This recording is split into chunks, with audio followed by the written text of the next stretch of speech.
Wow, guys, so some of the biggest gaming news has just dropped, and my goodness, we have quite a bit to talk about. We recently just found out that Xbox has just bought Bethesda and ZeniMax, and we're going to talk about what that means for cloud gaming, what that means for Stadia and xCloud. Like always, make sure you're subscribed for more cloud gaming news, Stadia or xCloud related, as well as hit that like button, even if you don't like today's news, because it's a bit rough depending on which side you are.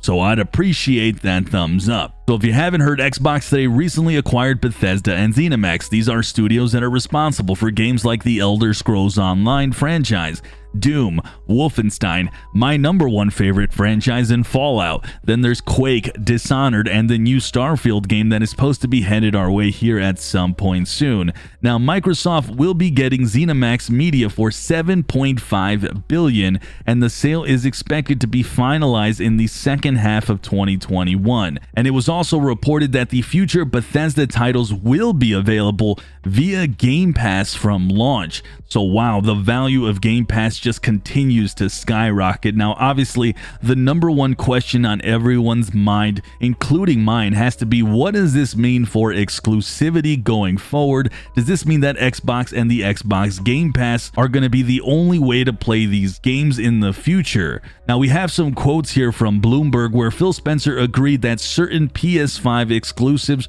like Deathloop, Ghostwire Tokyo will be honored, but the big one here is that quote-unquote future Bethesda games will appear on Xbox, PC, and other consoles on a case-by-case basis. Now, obviously, this is pretty vague, about as vague as it gets, but to me, this essentially means that more than likely, if you're a direct competitor, there is a chance that you're not going to see your favorite Bethesda games anymore. But looking at this from a different point of view, it's possible that we could see all these games, all these Bethesda games, Fallout, Elder Scrolls, be on most of the platforms anyways, but the difference is you'll get them completely free with the Xbox Game Pass Ultimate, and obviously making that even much more of an intriguing value proposition.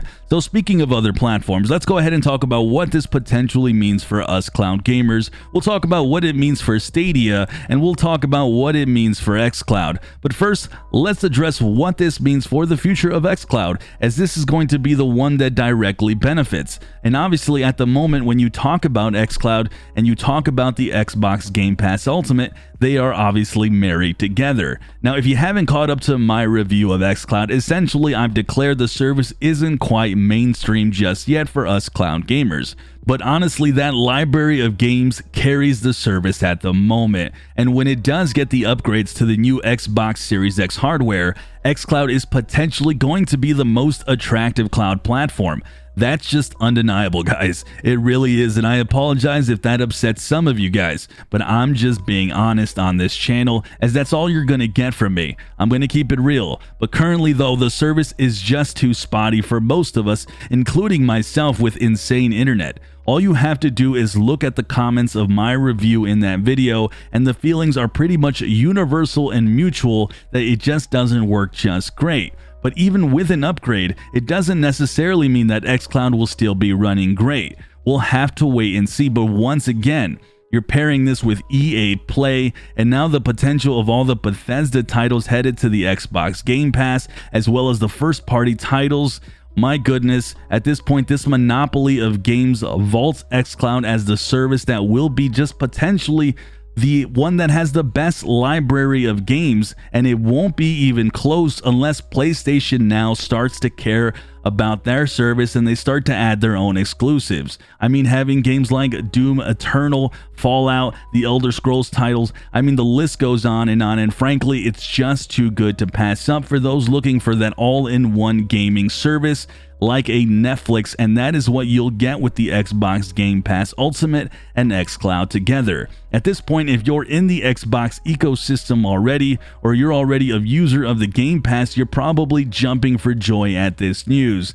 And if xCloud does get better performance, because let's be real, 720p, no TV support, spotty service just isn't good. But if it does improve, like I do expect it to do, by the way, xCloud will be a go-to for many users down the line. We'll obviously see how that plays out, because xCloud, like I mentioned in my review, the ability not to own your games is still a detriment to the service itself. But while xCloud gets a boost, what about the other cloud platforms? Let's talk about Stadia here. Stadia, as you guys know right now, is a platform that does have titles like The Elder Scrolls Online, Doom titles, Wolfenstein, and they've had the support of Bethesda this entire time. Now, I have a few thoughts here, guys, so bear with me now. But Phil Spencer had a quote some time ago. This is the vice president of Xbox, and he said this earlier this year, and it's something to keep in mind when I'm talking about all this. But he mentioned, when you talk about Nintendo and Sony, we have a ton of respect for them, but we see Amazon and Google as the main competitors going forward. Now, with the acquisition of Bethesda, this to me in general does not necessarily feel like a positive thing in any way. Now, I feel at the very best, what we could see is that Xbox does release all the Bethesda types of titles to the platforms, including Stadia, all their new stuff. We might just see the normal hiked up price on all the systems, but what you would never see is Bethesda titles on maybe like Stadia Pro, for example. They would just be purchasable in the best case scenario, and essentially nothing changes except probably never being on Pro. I think that's the best case we could see. Worst case is obviously we no longer see any more of these titles on Stadia, period, and that would be a big blow and my biggest fear. Outside of Ubisoft and a few others, Bethesda was Stadia's biggest supporter in regards to a high-profile publisher bringing high-profile games. This to me in general does worry me quite a bit,